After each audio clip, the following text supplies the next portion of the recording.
eu quero convidar você a abrir o seu texto. Nós estamos em Mateus, capítulo 4. Deixa eu aproximar aqui o meu texto. Pela manhã nós tivemos a nossa aula da Escola Bíblica. Hoje é o dia da Escola Bíblica Dominical. Eu faço aqui um convite a você em nome do Ministério do Ensino. O irmão Lucas vai ficar muito feliz com esse recado, convidando você a participar conosco, tá bom?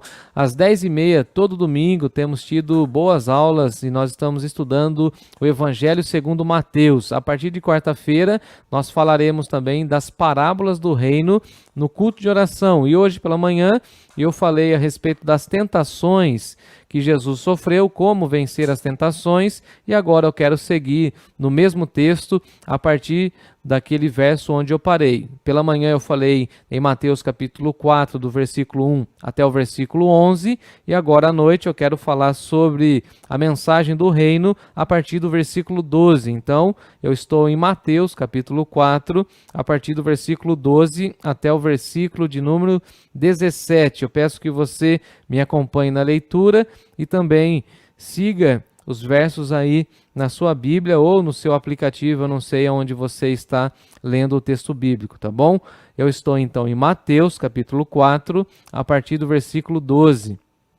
Diz assim o texto sagrado: Ouvindo, porém, Jesus que João fora preso, retirou-se para a Galiléia, e deixando Nazaré, foi morar em Cafarnaum, situada à beira-mar, nos confins de Zebulon e Naftali, para que se cumprisse o que fora dito por intermédio do profeta Isaías: terra de Zebulon, terra de Naftali, caminho do mar, além do Jordão, Galiléia dos gentios. O povo que jazia em trevas viu uma grande luz, e aos que viviam na região e sombra da morte, resplandeceu-lhes a luz. Daí por diante passou Jesus a pregar e a dizer: arrependei-vos, porque está próximo o reino de Deus. Eu sublinho essa última expressão do nosso texto: arrependei-vos, porque está próximo o reino dos céus. Convido você a orar comigo mais uma vez nessa noite, pedindo que Deus fale profundamente ao nosso coração e que o Espírito Santo do Senhor ilumine os nossos corações no entendimento da palavra do nosso Deus. Feche seus olhos e ore comigo. Senhor nosso Deus e nosso Pai, graças te damos por essa palavra, pela expressão do ministério de Jesus. Pedimos que o Senhor conduza a nossa vida e fale profundamente ao nosso coração. Queremos, ó Deus, ouvir a Tua voz e por isso nós oramos e suplicamos a Tua presença em nome de Jesus. Amém. Amém. Gente bonita, o tema da nossa reflexão hoje é a mensagem do reino dos céus. Já está aqui na nossa tela, a mensagem do reino dos céus. Nós sabemos que no Evangelho segundo Mateus, nós temos Jesus falando a respeito do reino dos céus quase que o tempo todo.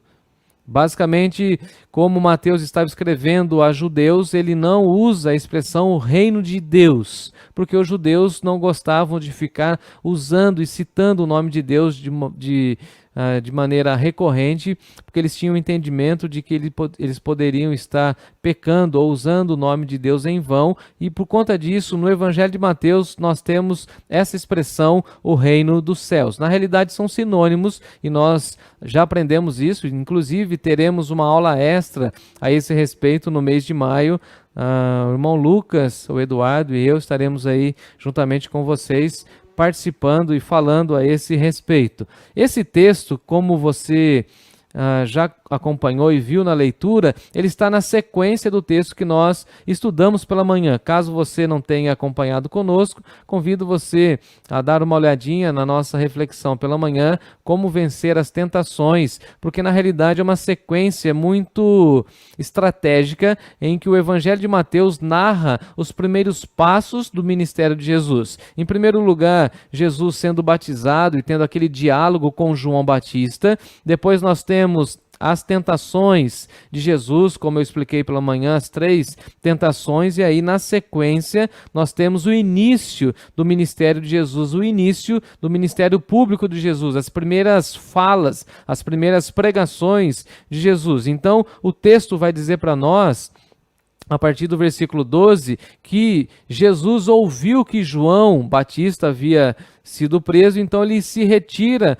para o lado da Galiléia. E aqui há uma mudança geográfica na jornada de Jesus. Até o momento ele estava naquela região de Nazaré e agora então Jesus caminha para outras regiões e o texto vai mostrando isso para nós. Como em todos os momentos, Mateus vai mostrando que os passos de Jesus são guiados na realidade pelas profecias. Jesus vai cumprindo todas as profecias. E nós aprendemos isso no Evangelho de Mateus, que Jesus veio para cumprir a lei, cumprir tudo aquilo que estava escrito sobre ele também nos profetas, e dessa forma ele vai cumprindo tudo aquilo que estava no Antigo Testamento. E aqui nós temos o início do ministério de Jesus, o início do ministério público de Jesus, quando Jesus foca na mensagem do reino e vai divulgar a mensagem do reino. É a mesma mensagem de João Batista. É muito interessante que tanto nos lábios de João Batista como nos lábios de Jesus,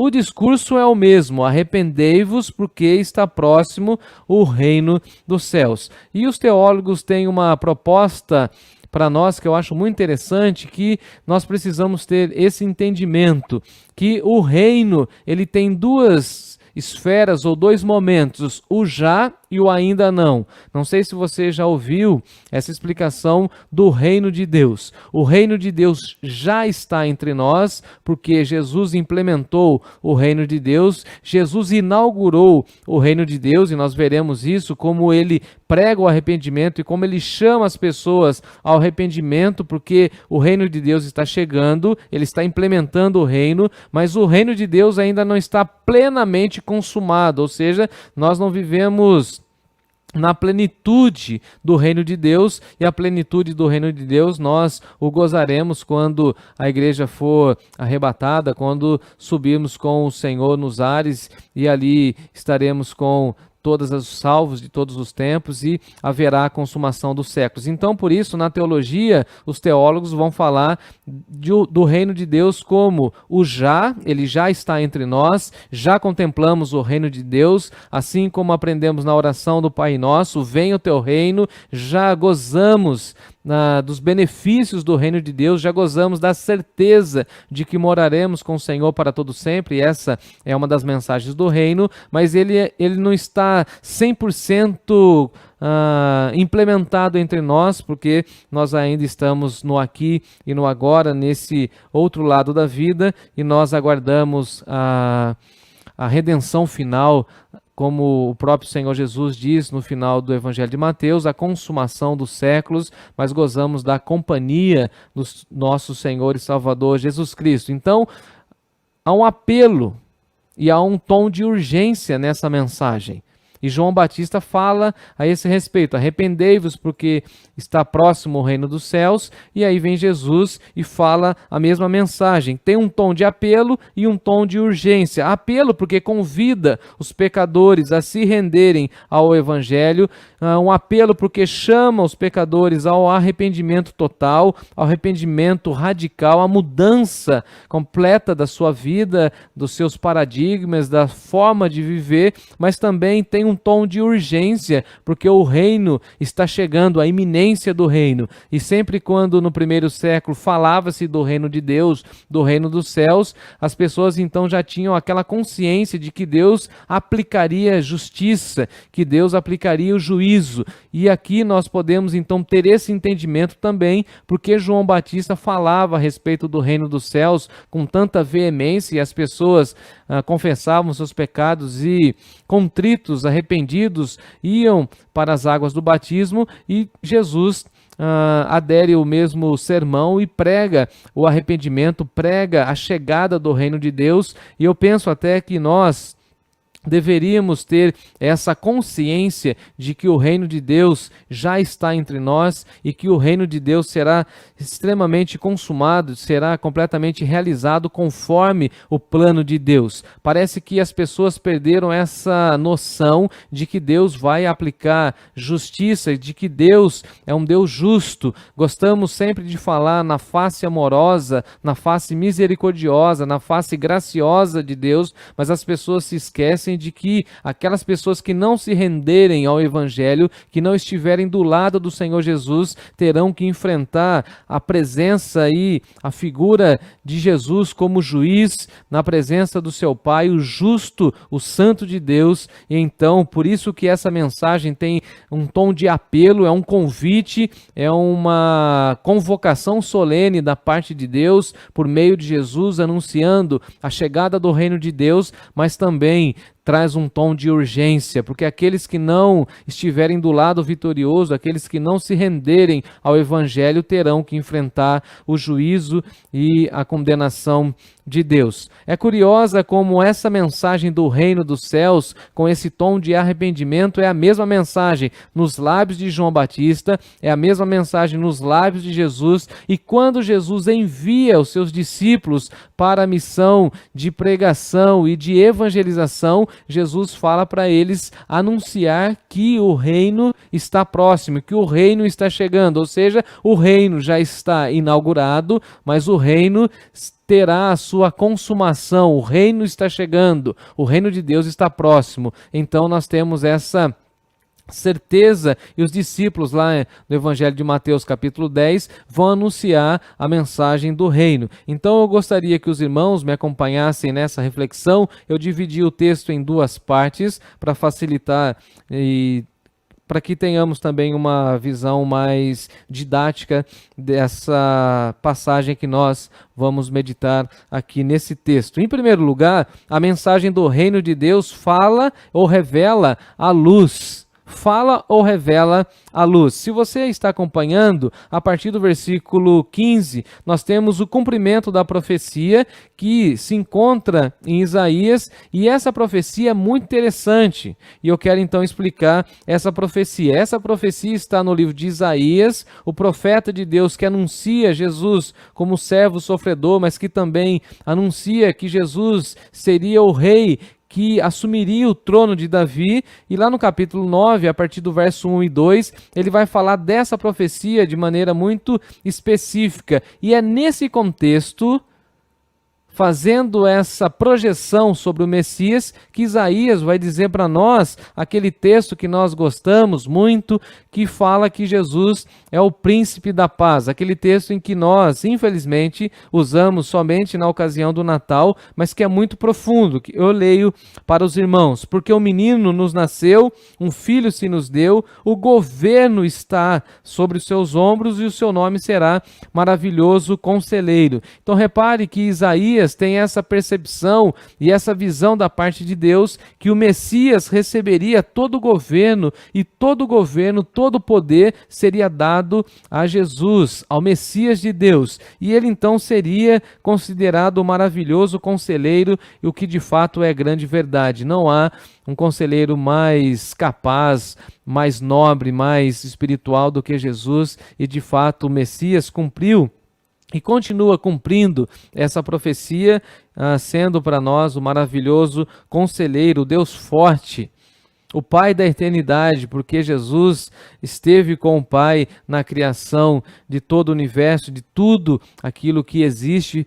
Jesus estava lá com o Pai, tudo que foi criado por Ele, por meio dEle, para a glória dEle, e por isso Ele é o Pai da eternidade. Nós temos também a expressão de que Jesus é o príncipe da paz, para que se aumente o seu governo e venha a paz sem fim. Então Isaías estava fazendo essa projeção do Messias e falando que ele seria o príncipe da paz, que ele traria uma paz sem fim. E aqui nós podemos entender essa dinâmica do reino. Nós gozamos sim da paz de Deus, mas o nosso ambiente ainda não é totalmente tomado pelo reino de Deus. Por isso nós precisamos entender o reino já está vigorando entre nós, mas a totalidade do reino ainda não. todas as pessoas ainda não confessaram que Jesus Cristo é o Senhor. Então nós aguardamos esse momento mágico, histórico, épico, que nós teremos todas as pessoas confessando que Jesus Cristo é o Senhor, para a glória do Deus Pai, o próprio Senhor separando aqueles que são seus e recolhendo na eternidade, na parte da Nova Jerusalém, e lançando no inferno aqueles que não se renderam ao Evangelho. Mas repare que a profecia de Isaías é uma profecia que vai falar que o Messias aumentaria o governo de Deus, que o Messias divulgaria a mensagem do reino. E aqui nós temos Jesus que vai aumentando e vai expandindo a mensagem do reino. Porque enquanto João Batista ficou meio que circunscrito a uma região, ficou meio que sequestrado por uma regionalidade, Jesus vai ampliando o seu ministério. Se você está com a sua Bíblia aberta, você vai acompanhar que quando Jesus, no versículo 12, ouve falar sobre a prisão de João, ele se retira para o lado da Galileia. E ele, no versículo 13, ele deixa Nazaré, ele foi morar em Cafarnaum, situada à beira-mar, nos confins de Zebulon e Naftali, para se cumprir a profecia. E o texto vai dizer para nós, lá no versículo 15, que a Galiléia é a terra dos gentios, para além do Jordão. Então, João Batista ficou naquela região do Jordão e Jesus consegue avançar com a mensagem do reino. Mais uma vez, Mateus está mostrando para nós que Jesus cumpriu a profecia de Isaías, porque ele estava ampliando a atuação do reino, aumentando a circulação dessa mensagem do reino de Deus. Mais uma vez, o reino de Deus não poderia ficar circunscrito a Jerusalém e a Judéia, precisaria ser espalhado, esparramado. Essa mensagem precisava ser pregada, essa mensagem precisava ser anunciada. Então essa profecia de Isaías é a mesma profecia que tem o texto que nós lemos hoje, que vai falar que o povo estava em trevas. Então diz assim, Isaías capítulo 9, versículo 2, que também é citado aqui em Mateus capítulo 4. O povo que andava em trevas viu uma grande luz, e aos que viviam na região da sombra da morte, resplandeceu-lhes a luz. Jesus mais uma vez vai cumprir o Antigo Testamento, que apontava para o Messias como a luz. Então Jesus chegou e raiou sobre os gentios. Então aquela região da Galileia em que era marcada pelo paganismo, agora ela pode contemplar a luz de Deus por meio da presença física de Jesus. Então a profecia de Isaías fala da chegada do reino davídico,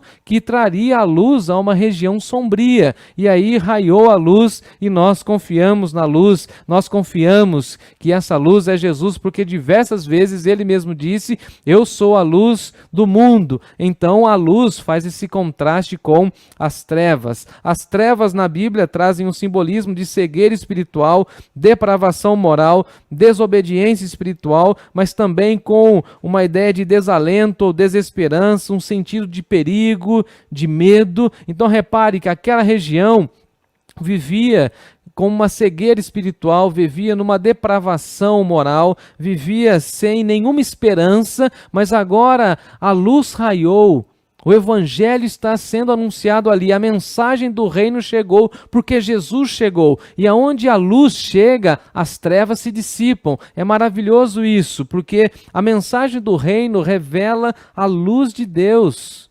Jesus chegou. Não há mais escuridão, não há mais desesperança. Então as pessoas que aceitam o Evangelho, as pessoas que se rendem ao Evangelho, não vivem mais na desesperança. Muito pelo contrário, elas acomodam a esperança dentro dos seus corações.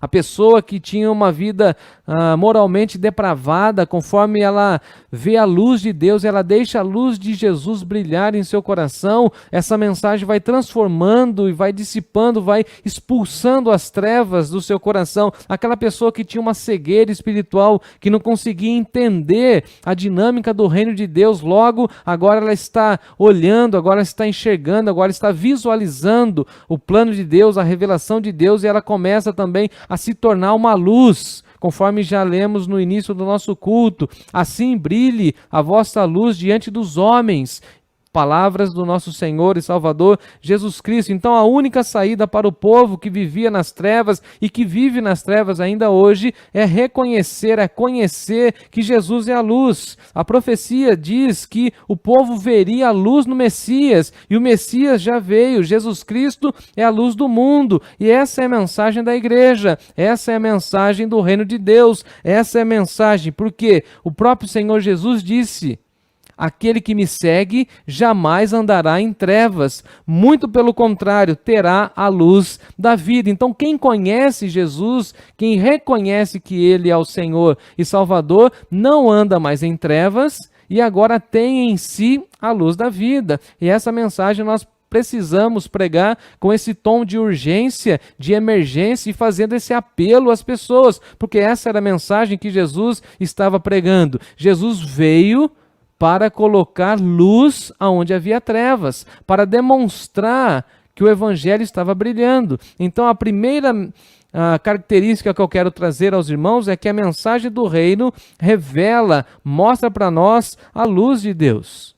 Isso é muito importante. E o povo que vivia naquela região, olha o que a profecia diz, que o povo que vivia naquela região da sombra da morte, aqui no texto citado por Mateus, da profecia de Isaías, diz assim: e o povo que jazia em trevas viu grande luz, e aos que viviam na região e sombra da morte resplandeceu-lhes a luz.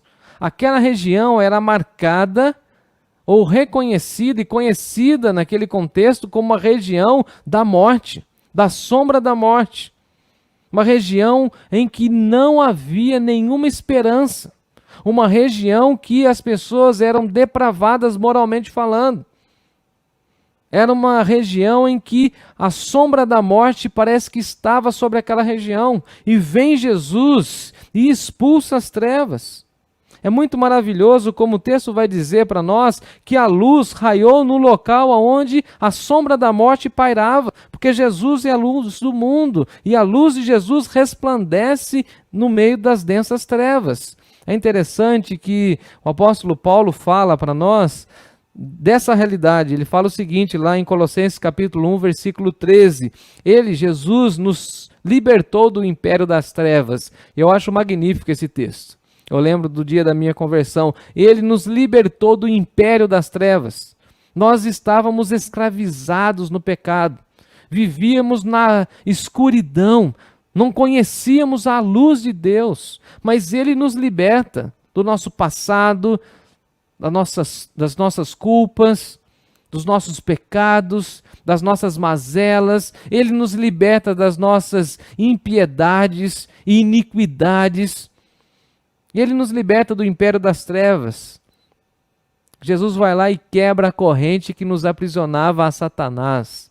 Louvado seja Deus por isso. Mas também, além de nos libertar, Ele nos transporta. Ele nos tira das trevas. Porque o cristão não pode viver nas trevas. Porque aquele que segue a Jesus não anda nas trevas, porque ele tem a luz da vida. Ele se incomoda em ficar no ambiente de trevas. Mas é claro que ele também precisa testemunhar no ambiente das trevas. Mas ele já reconhece que ele não é das trevas. Ele não vive mais nas trevas. E Jesus, por meio da sua presença no mundo, trouxe, irradiou a luz do evangelho aos pecadores. E nós precisamos anunciar essa mensagem. Foi isso, por exemplo, que aconteceu com o apóstolo Paulo, perseguidor na igreja, homem violento. Havia matado Estevão, mas a luz do evangelho brilhou para ele.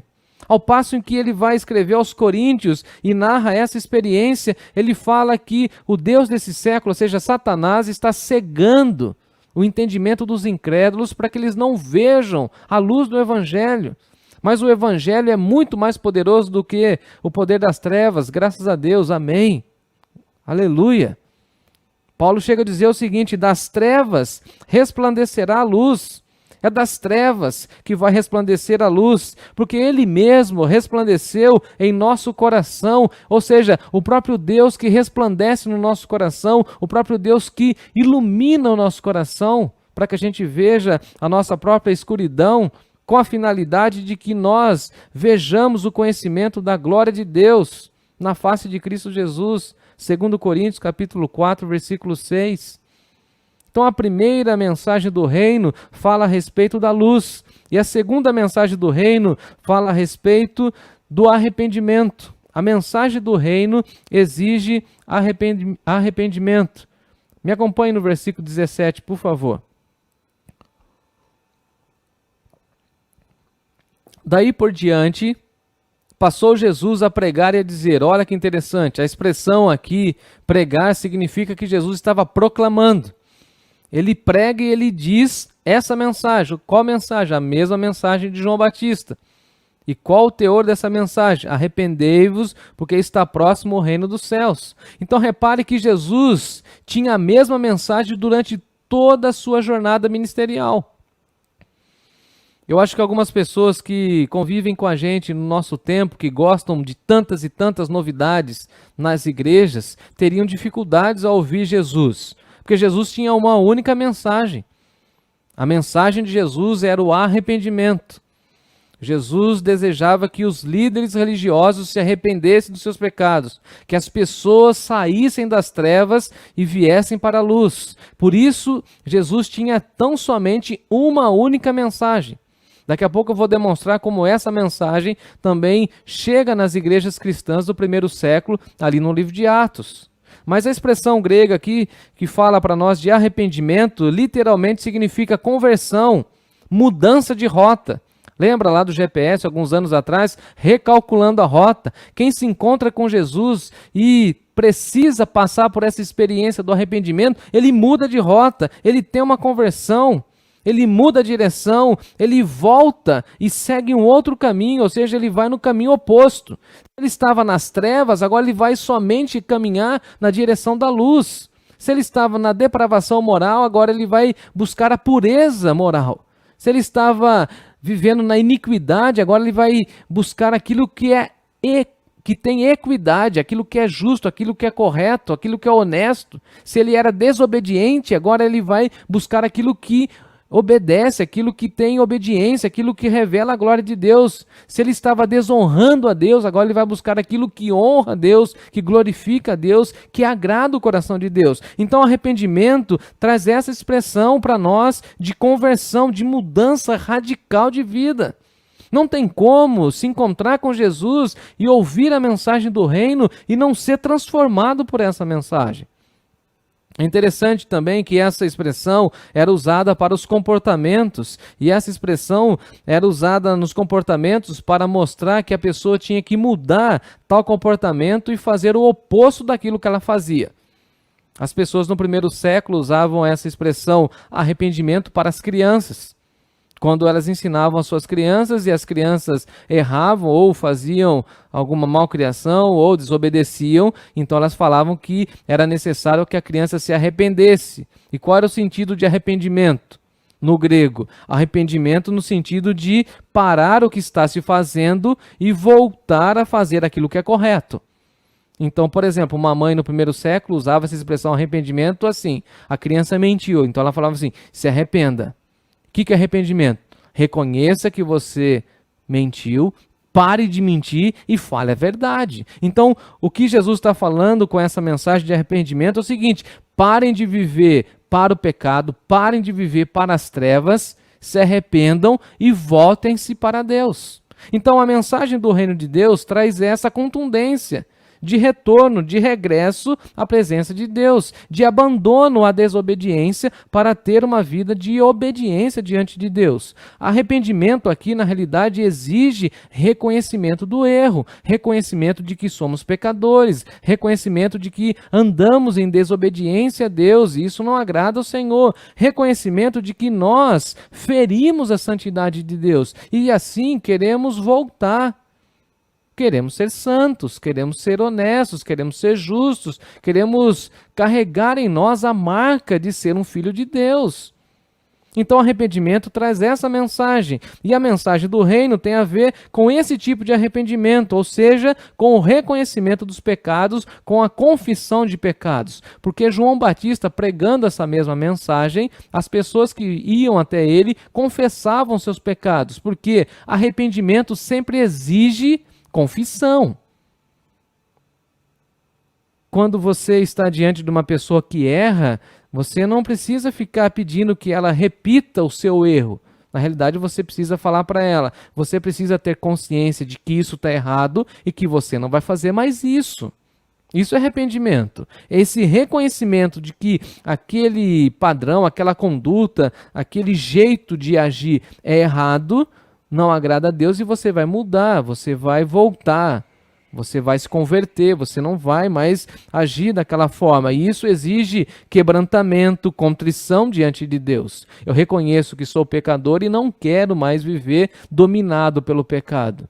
Eu sei que sou vaidoso e não quero mais viver debaixo do jugo da vaidade. Eu sei que eu sou avarento e não quero mais viver com essa visão mesquinha em relação à vida. Eu sei que sou... Você pode colocar tantas e tantas coisas. Eu dei 3 exemplos aqui, mas você pode colocar muitas outras questões aqui. A mensagem do reino de Deus exige mudanças nos discípulos de Jesus. Inclusive, eu quero fazer um parênteses, tem muita gente que se diz evangélica, que foi batizada, que fala que é da igreja, mas que não demonstra ou não quer passar por mudanças radicais. Porque o evangelho exige mudança radical. Não tem esse papo de que, olha, eu quero me converter somente em algumas áreas da vida. Não. Que a mensagem do reino de Deus entra na nossa vida e mexe com tudo. Chacoalha todas as nossas estruturas. É isso mesmo, com tudo. Mas tudo para melhor. Tudo para alinhamento com a visão do reino de Deus. Mudanças profundas, mudanças morais, mudanças de pensamentos, de conceitos. É tão interessante acompanhar pessoas que acabam de se converter e você conhece aquela pessoa, ela tem um determinado pensamento, um conceito, valores tão arraigados, mas conforme ela vai se orientando com o reino de Deus, ela vai ouvindo a voz de Deus, aqueles conceitos vão saindo, graças a Deus, porque há uma mudança. Há uma mudança de paradigma, há uma mudança de valores, há mudança de posturas. Há mudanças, eu digo, inclusive comportamentais. A pessoa se comporta de uma maneira diferente. Porque a mensagem é clara e contundente de que o reino de Deus está nos convocando ao arrependimento, porque o reino está chegando. Deus vai aplicar justiça. João Batista, como precursor de Jesus, pregou arrependimento e levou vários judeus à confissão de pecados. E seu ministério ficou ali meio que localizado, como eu já disse, mas vem Jesus e prega essa mensagem para além do Jordão, a região da Galileia, e é anunciada hoje por nós, depois de mais de 2000 anos, porque é a mensagem, eu diria, a única mensagem a ser preservada pela igreja. Arrependei-vos, porque está próximo o reino dos céus. Os profetas do Antigo Testamento falavam isso. Prepara-te, ó Israel, para te encontrares com teu Deus. Haverá um encontro. E como você estará diante de Deus? Por isso é necessário, é imprescindível arrependimento, conversão, mudança de vida. É interessante, irmãos e irmãs, que a mensagem do arrependimento também foi a mesma mensagem que a igreja primitiva pregou, e nós vemos isso descrito no livro de Atos. Marquei pelo menos 2 episódios.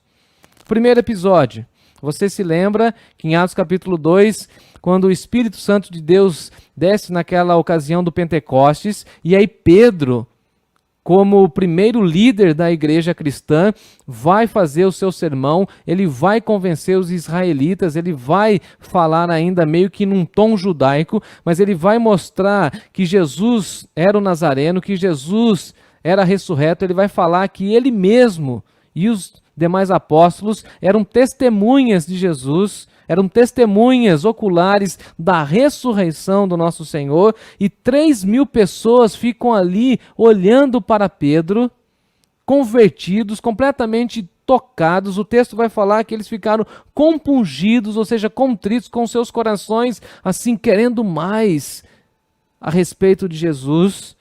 E alguém no meio da congregação diz: e o que será de nós, ó Pedro? O que será de nós? Dê uma solução para nós. Como você conclui esse sermão, Pedro? E lá no capítulo 2 do livro de Atos, o apóstolo Pedro fala o seguinte: arrependei-vos e cada um de vós seja batizado em nome do Senhor Jesus Cristo para a remissão dos pecados. Vocês querem uma solução? O apelo que eu faço é o seguinte: arrependei-vos. E lá no finalzinho do texto, o apóstolo Pedro fala o seguinte: arrependei-vos e salvai-vos dessa geração perversa. Vocês precisam de salvação e a salvação está circunscrita ao arrependimento. Se arrependa. Salve-se dessa geração perversa. E nós precisamos, como igreja cristã, anunciar que a nossa geração é perversa. E só há salvação por meio de Jesus. As pessoas que reconhecem Jesus, que reconhecem que são pecadoras, que reconhecem que Jesus é o único que pode remir, é o único que pode oferecer a redenção. O mesmo apóstolo, o apóstolo Pedro, logo no capítulo 3, eu falei do capítulo 2, agora no capítulo 3, após ele curar um coxo, ele estava na presença de João, Pedro e João indo para o templo, vocês conhecem esse texto, havia ali um coxo, e esse homem pedia uma esmola, pelo amor de Deus, tem contato com Pedro e João, e Pedro fala para ele: olha, nós não temos ouro nem prata, mas o que temos nós te damos, em nome de Jesus levanta. E aquele homem então se levanta e Pedro entra no templo e Pedro começa a pregar. E lá naquele discurso extremamente profundo do apóstolo Pedro, aquela pregação contundente lá no templo, Pedro chega em um momento, de uma maneira muito clara e objetiva, ele fala o seguinte: irmãos, arrependei-vos. Arrependei-vos e convertei-vos para serem cancelados os vossos pecados. Se você quer cancelar os seus pecados, que você caminhe na conversão. Que você mude de vida, mude de rota, se arrependa, reconheça que você é um pecador, reconheça que você precisa de Jesus, reconheça que você precisa da paz de Jesus. Eu estou lendo um autor que eu gosto muito, N.T. Wright, e o Wright fala que o reino de Deus é representado como perigo e como esperança. Para aqueles que aceitaram o reino de Deus, estão do lado da esperança, porque o reino de Deus fala da esperança.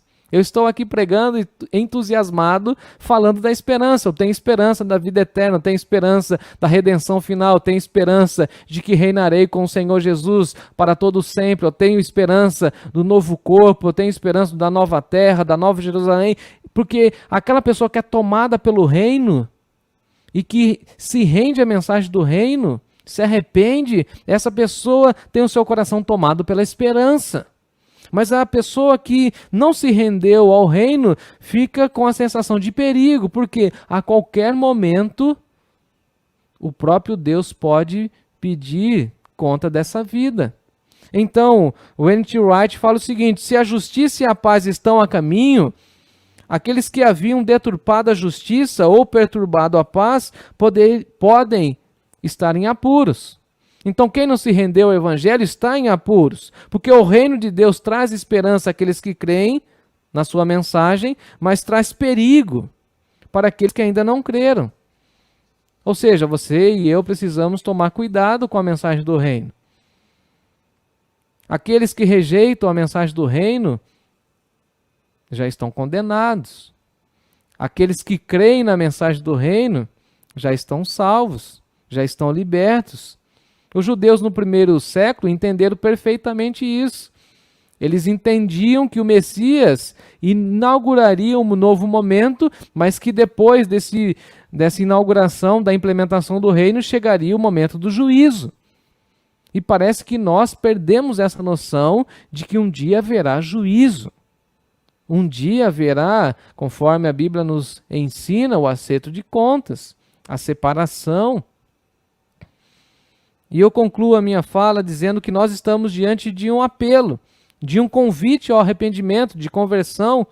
Os que aceitam o chamado e vivem para Deus, os que aceitam o Evangelho de Jesus, não temem o juízo, mas desfrutam da paz com Deus. Quem já aceitou o Evangelho, quem já passou pelo processo da conversão, não fica preocupado com o juízo, porque o juízo não nos toca. Quem crê já está salvo, não será condenado, não será julgado. Mas quem não crê já está condenado. Então veja que Jesus está fazendo um apelo ao arrependimento, um apelo à conversão. E eu concluo a minha fala dizendo assim: faça uma escolha, meu irmão, minha irmã. E qual é essa escolha? Arrependa-se. Arrependa-se. Ajuste a sua vida com Deus. Mude de vida. Mude de caminho. Mude de rota. Mude de comportamento. Mude na sua moralidade. Mude em tudo. Viva para Deus e seja moldado pelo Evangelho. Arrependa-se. E para você que já é cristão como eu, é a mesma mensagem. Arrependa-se. Reconheça que você é pecador. Reconheça que você está longe de Deus. Reconheça que você precisa mais do Senhor. E certamente você terá a sua espiritualidade completamente mudada. Reconheça-se como um pecador. Tenha uma visão correta de si mesmo. Fala o seguinte: eu sou pecador. E todo dia eu quero mais do Evangelho. Todo dia eu quero mais da palavra de Deus. Eu quero ser moldado e moldada pelo Evangelho. Só há uma mensagem que toca profundamente aos nossos corações, e essa mensagem é essa mensagem do reino. Arrependei-vos, porque está próximo o reino dos céus. Isaías diz para nós que nós devemos buscar o Senhor enquanto nós podemos achar. Enquanto há oportunidade. Ainda há oportunidade de acertarmos a nossa vida com Deus, de nos arrependermos, de confessarmos os nossos pecados e desfrutarmos de uma vida de paz, de santidade e de perdão. O apelo e o convite é esse: arrependa-se, porque o reino de Deus está próximo.